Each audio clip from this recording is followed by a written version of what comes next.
the private equity industry, and how fast has it grown? So it has grown extremely fast. That we know. I think it's something like 20% year on year since 2000. It's absolutely amazing. You basically, in a nutshell, you'd have like pension funds that would be about like half invested in public equity in the late 90s, and they removed a quarter of that, replaced it by private markets in general, and then kept only 1/4 of public markets. So it's absolutely huge. Like, you know, there are lots of these large pension funds in particular, and sovereign wealth funds that would have as much private markets in their portfolio as they have public equity in their portfolio.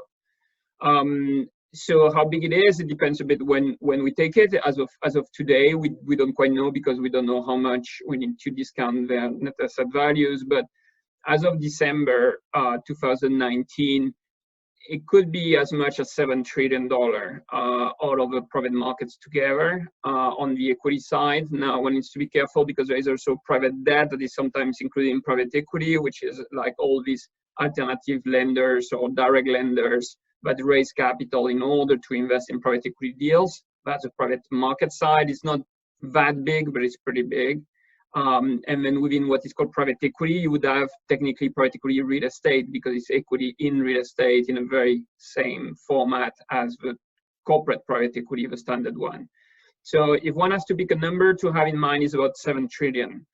To put that into context, the stock market is anywhere between 30-40 trillion. So it's still a lot smaller than the stock market, but it's getting there, and that kind of amount is sizable.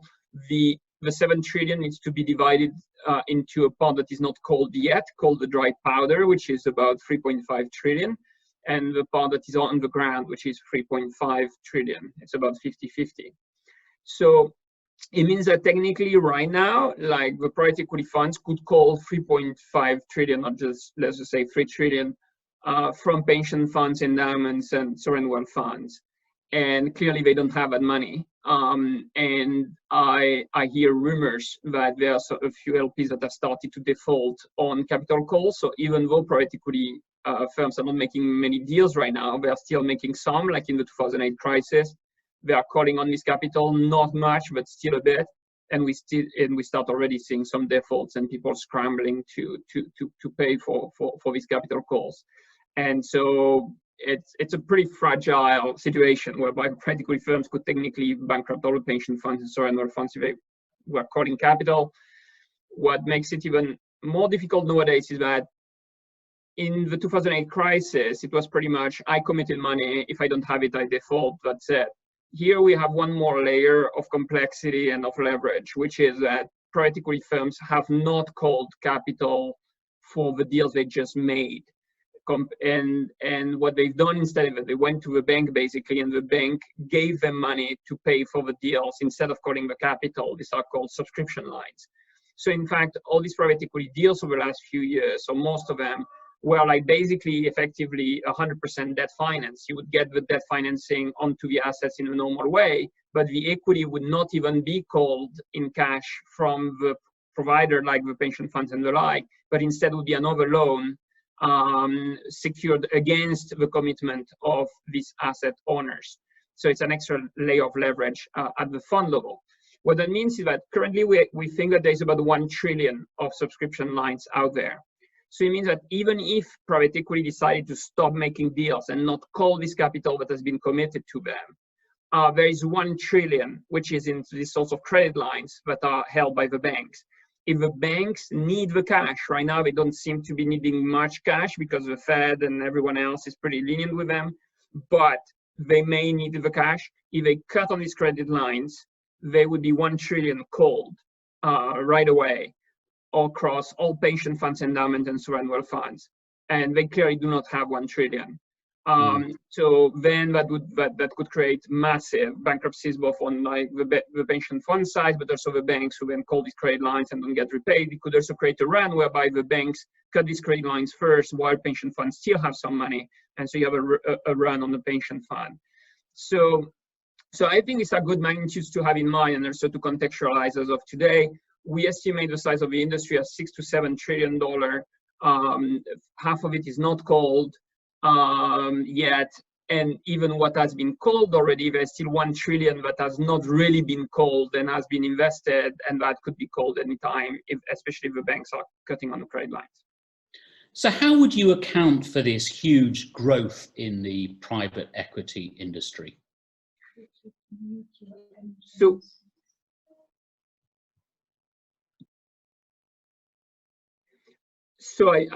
It's a bit difficult to know what factor played which role, how much of a role. So clearly there has been a bit of a fantasy growing over performance. And so in all the presentations I've seen, you see always performance of private equity being put as the #1 argument why you would invest in private equity. And I've commented at length on that. I'm happy to detail that a bit, that the real picture is not quite what it looks like. But performance, people have been impressed by the performance figures they have seen in private equity, in the prospectuses that they receive. That is very clear. And that's probably like most of what explains the growth.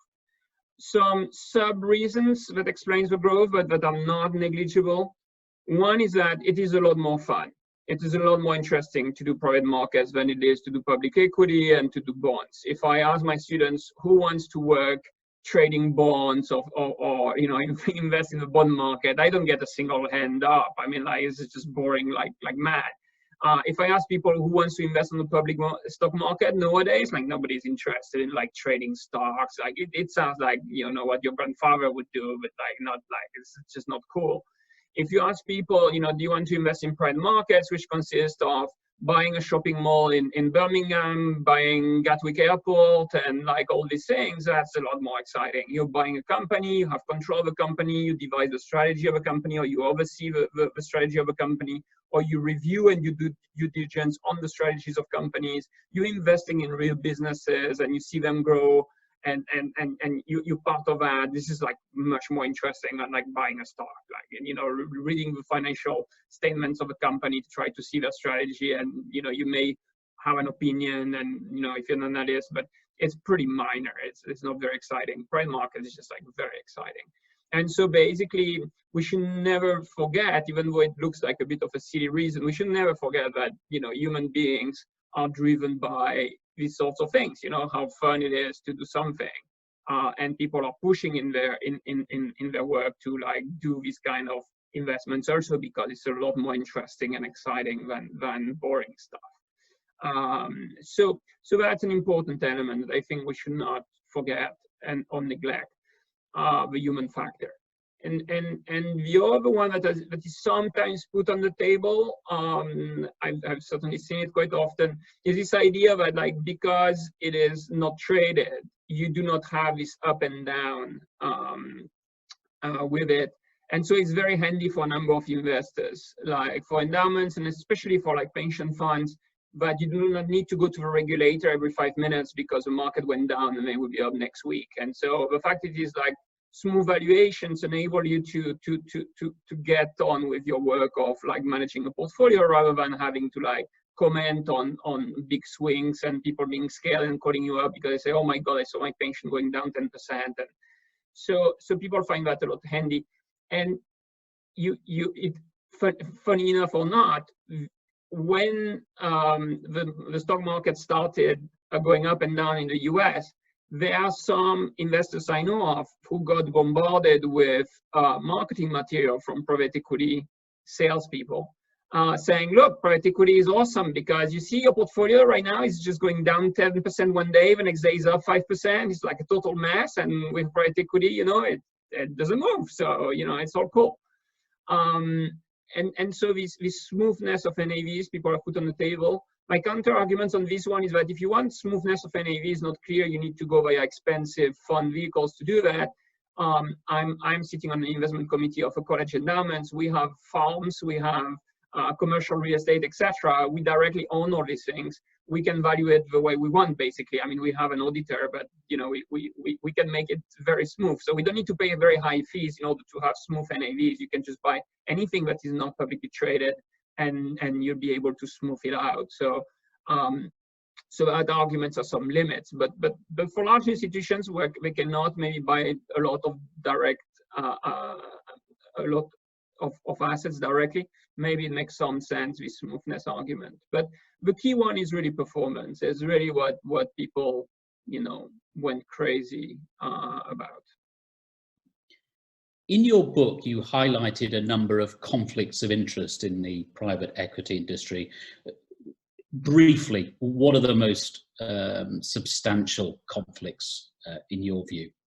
We know since forever that when somebody is in charge of someone else's money and can call the shots, it's trouble. We know the other people's money problem, okay? So if I can buy a restaurant with your money and I have full control of the restaurant, you know, there are all kinds of things I can do. At the end of the evening, I can open the cash tilt and say, I worked very hard today redesigning the strategy of these restaurants and so on. So I'm going to give myself £500 over a day because it was a tough day. I did a lot of work, right? And the next day, maybe I'll take 800. So this extends to a corporation. We have seen private equity funds saying, you know, we did some consulting with this company and we decided to pay ourselves blah, you know, and that's not their money, that's someone else's money. They have control, but it's someone else's cash.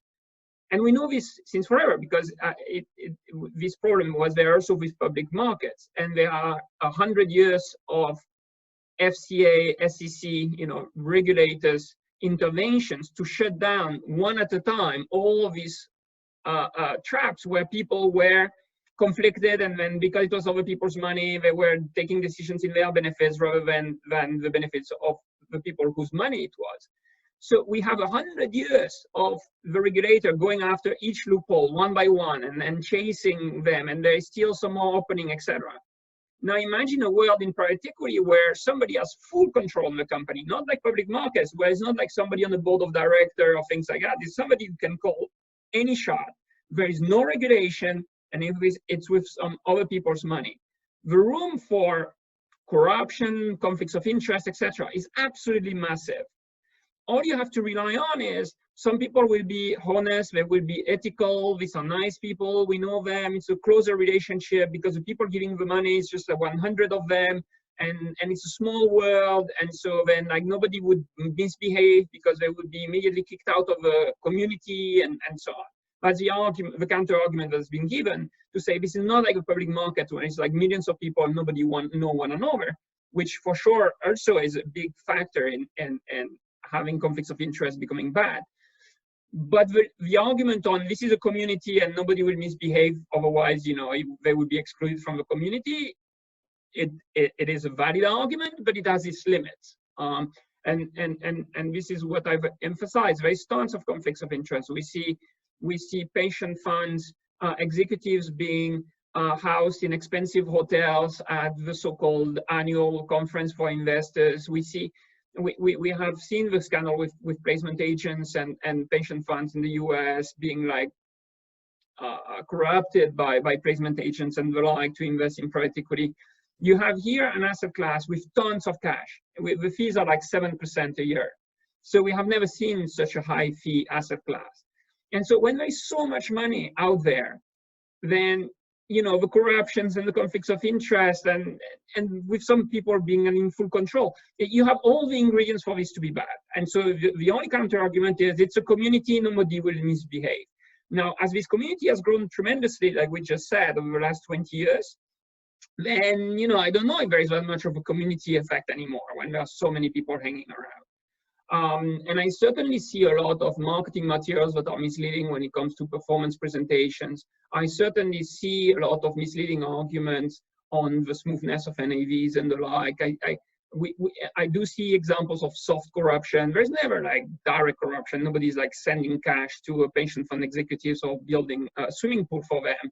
But you have a lot of small, smooth, soft corruption, like all these conferences, just like for medical doctors and the like. You have all these conferences that are paid by someone else who wants these guys' money, and it's not a very sane environment. And again, it's very natural. The SEC has been going after these sorts of things years after years, and they have worked very hard and still haven't completely closed everything. And private equity has none of that. So you can only imagine that it is there. And so in my research, I've shown examples of this, I quantified it, etc. But we don't even know the magnitude of all of this. We have, I'm trying to write a paper right now where we are sending freedom of information requests to pension funds in the US to know about their trips to conferences, annual reports, etc., paid by private equity funds or paid out of the expenses of funds and things like that. It's not easy to get this data, so it's hard to document, but there is certainly room and potential for conflicts of interest, which is absolutely massive. You've also expressed concern about transparency, and particularly in relation to the reporting of performance. You referred earlier to the fact that there is this perception that private equity has great returns. What you say in your book is that the actual returns that investors receive might not be quite so juicy, if you like, as these private equity funds like to imply. So there are a couple of elements. The first one is people have used an extremely misleading performance measure for private equity, which they pretended was a rate of return, and it wasn't. So about any prospectus that people are receiving from a private equity fund raising money would flash a return, they call that an annualized return since inception, of 30%. Usually that's the ballpark number. 30% a year is an amazing number. It's actually, you know, a lot more than even what Warren Buffett has achieved over the long run. And yet about every single private equity firm sending a prospectus tells you they have 30% since inception. So that alone could tell you that there is something a bit dodgy with that. You take KKR since 1976, they would tell you they have a 30% since inception return. Actually, they say 26% for them. Again, it's like much more than Warren Buffett. So anybody investing with KKR would have earned, after all fees, more than Warren Buffett. It tells you that there will be quite a few serious billionaires out there thanks to their investments in a fund like KKR and many others. So these numbers are not possible and they are not real. And so that's one first big deal, which is that the way performance is measured and presented is highly misleading. These numbers are not rates of returns. They're not comparable to stock market rates of returns, etc. So some people know that, and some people have done corrections for this, and none of them are perfect. That's why it's not easy to abandon the misleading measure, because you don't have a perfect substitute. And so that's always the excuse that, oh, you don't have a perfect replacement. But we have replacements that are a lot more accurate. So when you look at more accurate numbers, you can look at that there are two time periods. There is basically before the vintage year 2004. And starting like in the mid-90s. Before the mid-90s, we hardly have any fund, we hardly have any evidence. So say you take the vintage year, so when the fund starts, so all the funds starting between 95 and 2004, that decade. You look at their performance, it's not bad at all. It's a multiple of money of like 1.5. So it means you gave them 1, they gave you 1.5 back. The question is, how long did it take them to give it back to you? The answer is about 4 years plus. So that's about 12% return, 11, 12% return. It's not bad, okay? It's not bad, it's all right. Now, the question is, how does that compare to investing in other things? So the problem is that then people look at the S&P 500 as a benchmark, or the FTSE 100, all of these benchmarks that are basically value-weighted indices. So they are basically the largest market cap in the world. And over that time period, they did very badly. So some people call that the lost decade for stocks, you know, like basically the S&P and all these guys have like close to 0% return for that decade, like 98 to 2008. So that's why people starting in 95, finishing in all the way to 2004, they were right into that lost decade for stocks.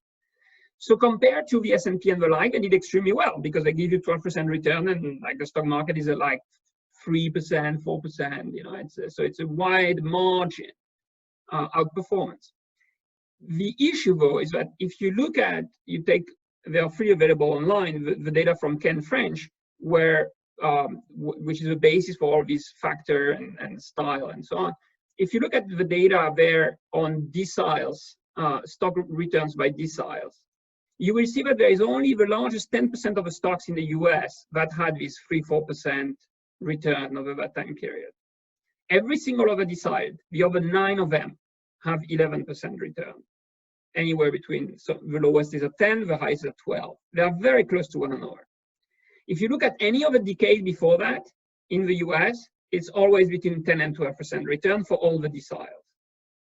So basically, the US stock market has been returning, at least since Second World War, 10% in every decade, rolling period. There's just one exception, which is like these larger stocks, these top 10% of the stocks for like that one decade. And so then when you use that as a benchmark, like S&P 500, then yes, private equity looks very good. And so what I pointed out back then is like, well, but you change that benchmark to something that looks more like what private equity invests into, small cap, mid cap, and then you add 1-to-1. So, and that's the usual returns of stocks in the US. And the people said then, well, but we don't care because pension funds, it's either they invest in the S&P 500 or in private equity, so these other benchmarks are not really handy, and they are not really the right way to do things. I protested on that because when you buy a company, you look at a similar size company that is publicly listed, and when you sell it, it's the same thing, which means that if small caps have gone up by 10% a year during your holding period, even if you hadn't done anything to the company, you would have earned 10% in private equity. So that's why I think it's still the right benchmark. But people said, look, we don't want to do this argument. The S&P 500 is the way to go. It's the normal, the most popular benchmark. We just look at the S&P 500. Private equity is way above. So starting in 2004, then massive amounts of money goes into private equity, a lot on this basis. Then what happens is the S&P 500, starting 2007, 2008, starts doing extremely well. In fact, it starts doing what it had always done. It goes back to having like 12% return a year. So then what happened to private equity after the vintage years, so 2005 onwards, so like the next 10 years. So people starting in 2005 all the way to 2015, 2016. What happened then? Again, 1.5 times multiple and 11-12% return. Again, it's not bad. It's good. But now they are matching the S&P 500. So then people, and they are matching the small cap and the mid cap like they always had, because they too have matched the S&P 500 over the last 10 years. So then people like see that more and more, because now even if they use this, the normal thing of saying, oh, look at the S&P 500, now it's like kind of in their face that if they use the right measure and the S&P 500 is kind of like very, very close. Maybe it's 1% more for private equity than the S&P 500, but that's what we're talking about. The margin of error is such, but like it's not significant. It's the same number. So then what people have done starting like in 2014, 2015 is say, oh, we're not going to use the S&P 500 anymore as a benchmark. We're going to use MSCI World. And MSCI World is the worst performing stock index over the last 10 years. And so people are still saying, oh, but even if I use the right measure of performance and I don't use the bad one, the fake one, the IR that I was talking about earlier, they say, even if I use the good way to measure performance, if I use MSCI World, we're good. And the answer is, yeah, you're good, because the MSCI World is the lowest performing stock index out there, because the emerging markets have suffered a lot against the US dollar over the last 10 years. And as a result of which, the MSCI World has been behind. But it has nothing to do with private equity. Private equity is mainly a US dollar asset class. And so you cannot credit the S&P, the private equity for the strengthening of the US dollar. But, you know, it doesn't stop people. Again, lots of money is at stake. So lots of people buy the argument anyway, or want to buy the argument anyway, because it's a lot more fun to do that, you know, compared to MSCI World, it's all good. So that's a picture on performance. It's not a trivial one, but like if you boil it down to that, you know, it's not that complex. Another claim that's made about private equity is that it's a good diversifier because it has a negative correlation, if you like, with public equity returns. Is that the case? Private equity owns a lot of restaurants, fitness centers, all kinds of retail. If you think that over the last 3 weeks, these businesses haven't gone down with the rest of the stock market, then I'd like to see that argument. The diversification argument can always be made. I have a lot of sympathy for it when people bring it up for developing markets. So in developing markets, there are hardly any stock market. And so there, if you go private equity in the developing markets, then yes, you can bring the diversification argument. That makes a lot of sense. I would buy the fact it's uncorrelated. And usually the conflicts of interest are actually less on emerging markets because people are so scared about emerging markets and developing markets that they usually have very good covenants in the contracts, etc., to limit conflicts of interest. And so if anything, paradoxically, like developing markets, they have lower returns on paper, but they cannot use some of the tricks that people use on developed markets to do private equity returns. They are probably true diversifiers, and they have cleaner contracts usually. So if we so developing markets as a diversifier, I buy it. Venture, when it's in developed markets like venture capital, it probably is a bit of a diversifier, but they are quite dependent on the economy doing pretty well too. So all these startups and the like, they don't do well if the economy doesn't do well. So it's not clear they are that big a diversifier, but you could make, there probably are a little bit in venture capital. Leverage buyout is the small part of the segment, like small mid-cap leverage buyouts, maybe because they are usually injecting equity in fast-growing young companies, so that's probably not available in public markets, but they're still dependent on the how well the economy is doing. And for large leverage buyouts, it's very hard to make the argument of diversification when these funds hold something like Hilton hotels, and you can have Marriott hotels that is publicly listed, and it's a bit hard to make the argument for the large LBOs. Same in real estate. There are some sections of real estate or natural resources, etc., that are probably good candidates for being a diversifier, and there are some sections where it's a lot harder to make the point. So yeah, some subsections of private markets are probably good candidates for diversification. But some other parts are a lot harder to make the argument. You mentioned earlier the liquidity issue, and particularly the danger now with all the market turmoil around.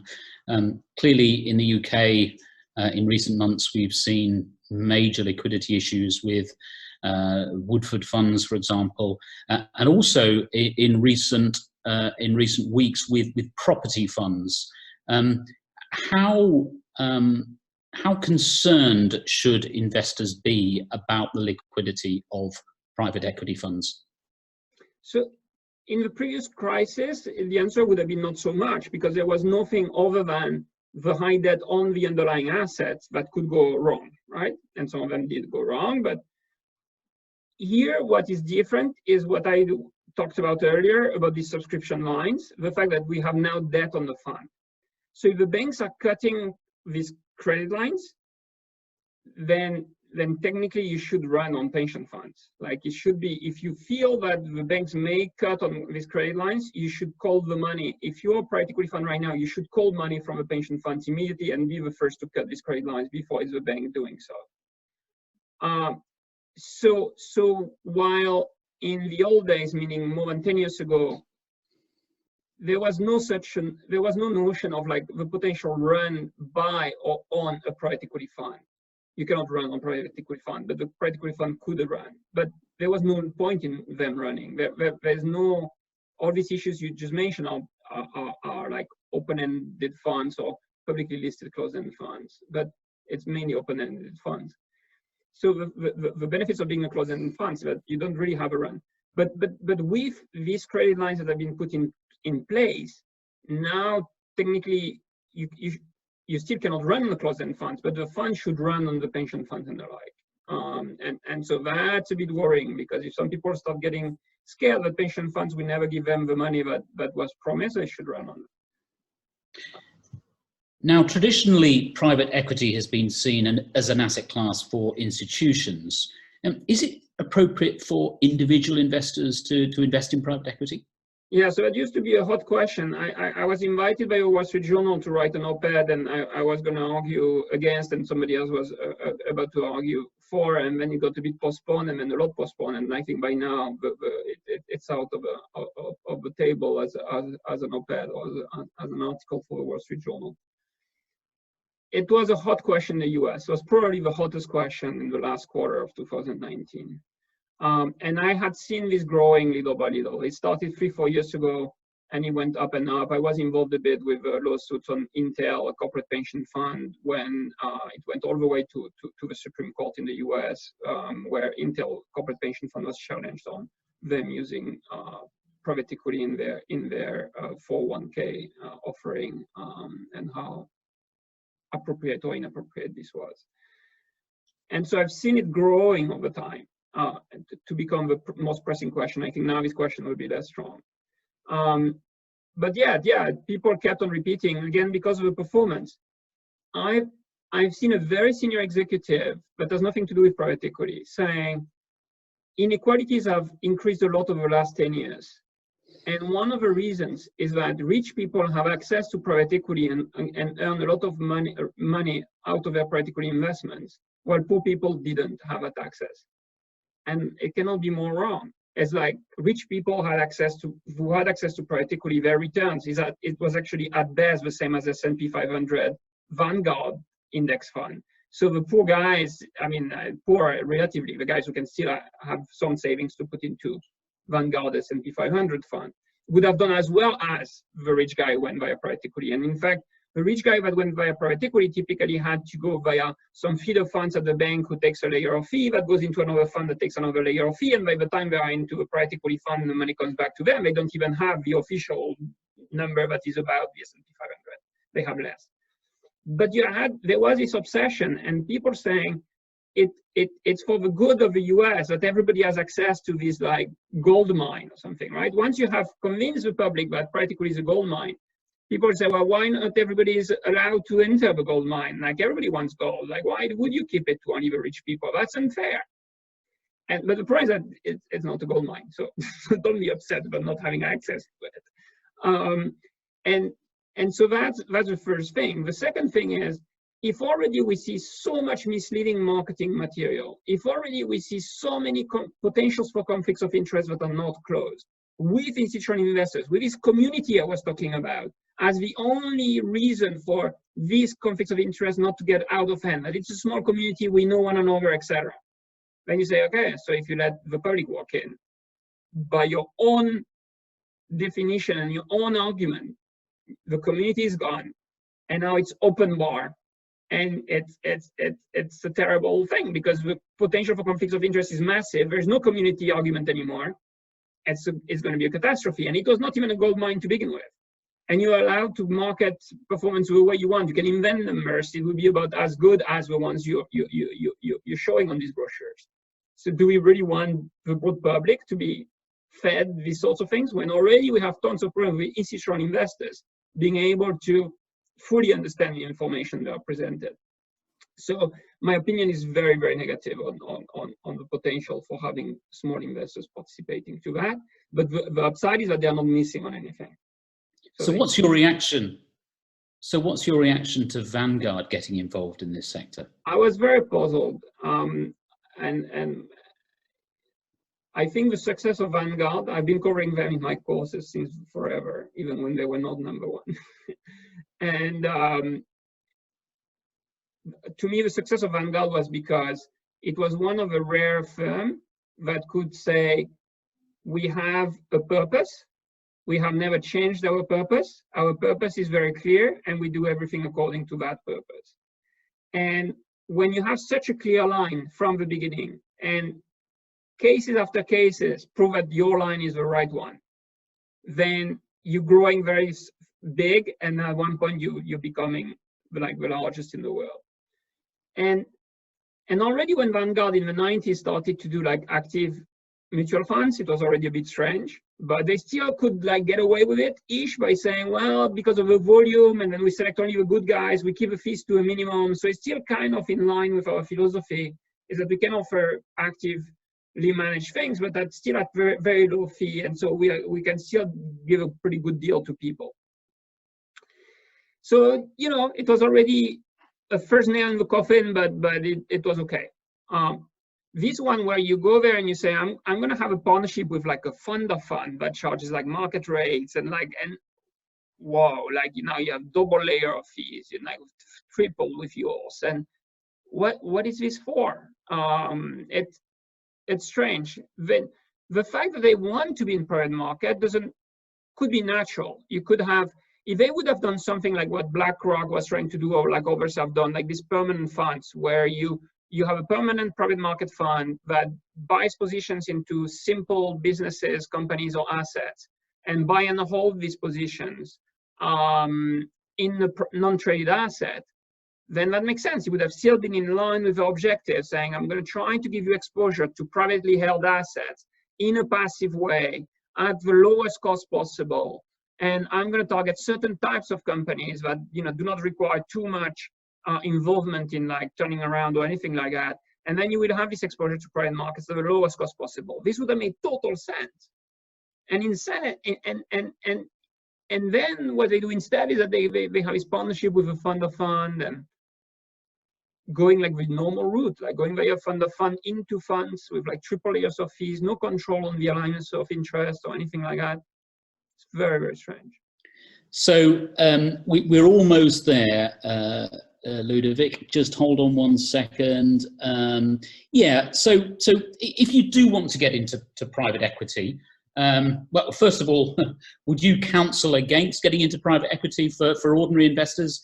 And if people are insistent that this is something that they want to do, how should they go about it? So it depends which type of private equity. So if they say, I want to invest in a growth capital fund, so like the smaller funds, venture capital, I'd be very careful because it's very sexy and glamorous, and you know, like that's very tricky. I would advise against. But if it's like a growth capital fund, and especially in developing markets, like impact funds, like all these things, I can understand that some people would want to do that, and I wouldn't see too big a problem, but technically nowadays they would have difficulties as individuals to get into these funds anyway. But the banks are putting like feeder funds to put money into these funds, so maybe they could go via a bank feeder fund and then end up in these growth capital funds or these impact funds and the like. So there could be a case for that, but they need to be very careful about, you know, being realistic about how much fees they're going to be charged, how much return they can expect, etc. But I wouldn't think it's crazy if somebody says, I want to invest into Blackstone or Carlyle, etc. As an individual, I would just say, look, just don't do this to yourself. You're a small guy. You have no idea about any single word they write in their contracts. These numbers that you've heard about their performance is not true. You don't know anything. Just leave it. Finally, on private equity, what would you like to see regulators on both sides of the Atlantic do to clip the wings, if you like, of the private equity funds? And the same thing as what they do with public markets. It's like they need to close the potential for conflicts of interest. They need to close the potential for misleading marketing material. That's what they've been doing with mutual funds all along for 100 years. Mutual funds used to be very misleading in the way they presented their past performance. There used to be like all kinds of tricks with incubation, all kinds of stuff. And one at a time, the SEC goes and say, that's a misleading marketing argument. You need to close that. This is a potential for conflicts of interest. You need to close that. And so they need to do the same private equity. It's that simple. And the burning question is, why aren't they doing it? Very good question. When I tell them, I get different answers. I get answers like, it's not in our priority. We are here to protect the small, vulnerable people, the people who accept to be ripped off. That's their problem. They are big, they can take it. I get other answers and says, you know, there needs to be first a complaint for us to look into. If there's no complaint, and nobody seems to be complaining. So the SEC would say, well, we started looking into it. We did find some people, and we are trying to change things by scaring people, because it's very hard for something like the SEC to get in and say, you've been violating this rule for like 20 years. The entire industry has. Like, who are you going to find? You're going to find every single person? Like, it's just not possible. It's like too big to find. You just cannot do it. So what the SEC did is they find a little bit some big names, and then that's enough like to create like some panic by some people saying, like, oh my God, Blackstone got fined like 30 million or something. It's peanuts. For something that, I mean, if it's true, what they were finding them for is the fine should have been 3 billion, not 30 million. But they at least generated the beginning of a conversation by finding some big names, small amounts, to warn people that they need to be a bit more careful. But, you know, so the SEC would tell you they have done something. But the new management of the SEC seems to argue actually to take it easy on private equity, if anything, to back out from these small fines. So if you could just finish, Ludovic, on the current sort of market turmoil, if you like, and if we could aim this really at, you know, intelligent investors, but ordinary investors, you know, people who aren't financial professionals, but nevertheless are concerned, who may have big portfolios and concerned about the future and so on. What are the most important things for investors to bear in mind at this stage? I think that so when we're not in private equity anymore, because these people would typically not have private equity, but they can, you know, directly invest in buildings and the like, and then they would have the illusion that at least part of the portfolio hasn't completely tanked. So then the only thing they can really control is their stock portfolios, or if they have cash, whether they deploy more cash somewhere. I guess there is no real estate market anyway right now, so the only place where you could deploy cash if you had some is bonds and stocks. Bonds seems to be in an odd place with like these very low yields and the like, so I don't really see much appeal for bonds. And for stocks, if your stock portfolio went down, then we hear sometimes this thing about flying to quality or things like that, but if you simulate that, it's not clear you make any money by like getting out of stocks now in the middle of a crisis and putting it in cash or on gold. Or in a sense, if you would have done that a month ago, yes, but like now it's 50-50. So should you double down? Should you inject cash to buy some stocks, more stocks now? There's this expression, don't catch a falling knife. You know, it tells you that, you know, probably, I'm asked this question a lot, and my answer is, let's say that right now you have a 60-40 chance of a market going up. And then 3 months ago, I would have sincerely told you it was the other way around. So 3-4 months ago, the stock market was so high by any standards that I would have said, it's a 40% chance to continue going up one more year, 60% chances that it will go down. That's roughly what it is. But that's the reality, is that you cannot be certain, but it's about where the probabilities probably were. So it was slightly overvalued, but it could have gone up for another year or two. Right now is like, it's more likely to come up than down, but we're talking about 60% chances that you would go up from this point onwards compared to going down. And you do have a 40% chance that it will keep on going down. People say it cannot go any lower, or it can't go any lower, it can go all the way to zero. A lot of these companies are worthless.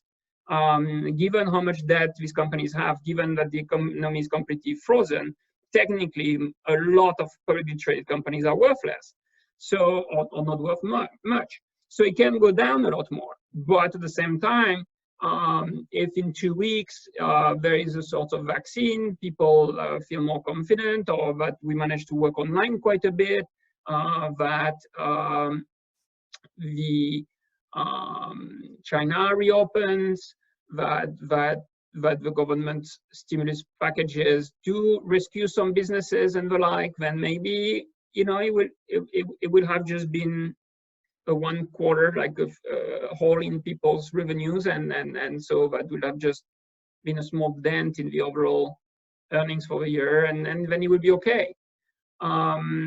So that's why it's not a certain. There is not like a key advice. It's just all I can do as an academic is giving you an idea based on historical data and based on the different scenarios on the table. I can at best give you a probability that is a bit more precise than if I were not an economist. And so I would say 60% chances to go up from here, 40% chances to go down more.